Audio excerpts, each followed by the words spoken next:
Essa página é do mangá Homúnculos, um questionamento que significa ser um humano, visualmente referenciando o quadro do René Magritte, O Filho do Homem, mas também outras obras do pintor.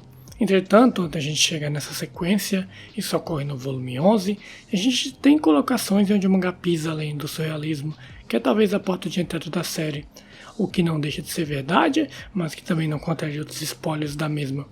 Aqui temos o personagem do Nakoshi, que vive dentro de um carro que delimita o seu espaço entre uma praça com moradores de rua e um luxuoso arranha-céu, onde as pessoas de posições sociais mais elevadas desfrutavam de seus prazeres. Isso serve, por enquanto, no início do mangá, onde a gente não sabe nada desse personagem, só temos algumas pontas que tendem a colocar ele em uma posição bem mais estranha, do que apontar uma sanidade para nos dizer mais sobre o personagem em si.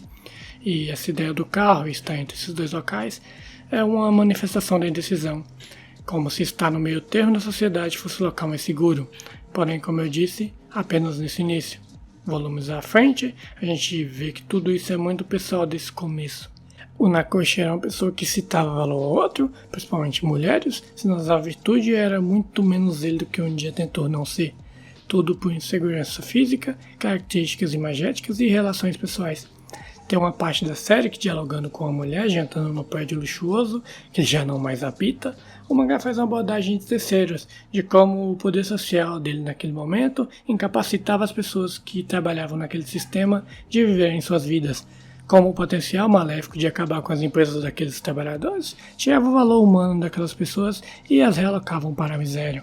Ele entra em contato com uma dessas pessoas no passado, o que naquele momento já não era mais possível, tudo fruto de uma pirâmide social. E tomando outro caminho, maiêutica e materialismo. Essas duas particularidades da filosofia conversam bastante com homúnculos em paralelo a muitas passagens do mangá. A maiêutica socrática, a relação de diálogos e questionamentos para chegar a uma resposta entre dois ou mais indivíduos, um grupo, enfim, isso da forma mais resumida possível.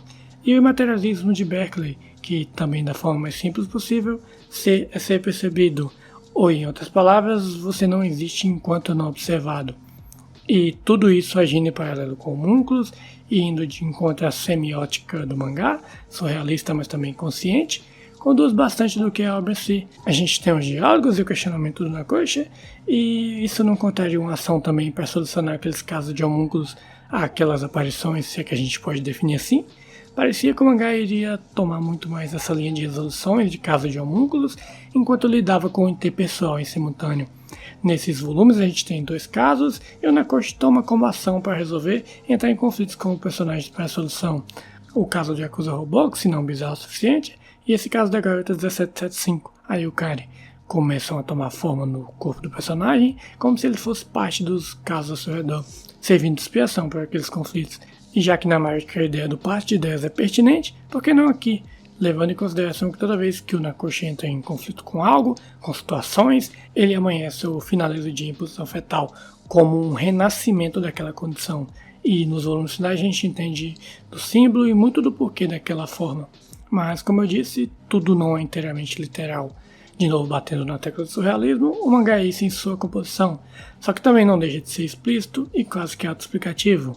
A gente tem a passagem do Ito, o principal realizador dessa convenção da série, ele quem apresenta o Nakoshi à trepanação, ele quem é o braço direito do protagonista, assim dizendo, e o tema dele é o mais direto possível, uma relação de prisão, o homúnculo representando ele é um peixe no aquário, uma homeostase, tudo indo diretamente na relação dele com um familiar.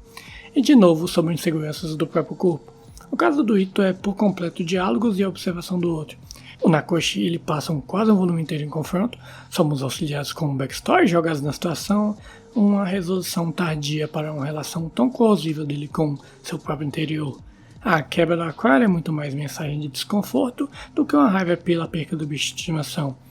Aqui a gente já vai começar a falar de materialismo, mas nessa parte mais fantástica da coisa, as aparições dos homúnculos, o despertar da visão do Nakoshi para Kon, é sumarizado pela série como uma abdicação para um grande poder de enxergar essas criaturas.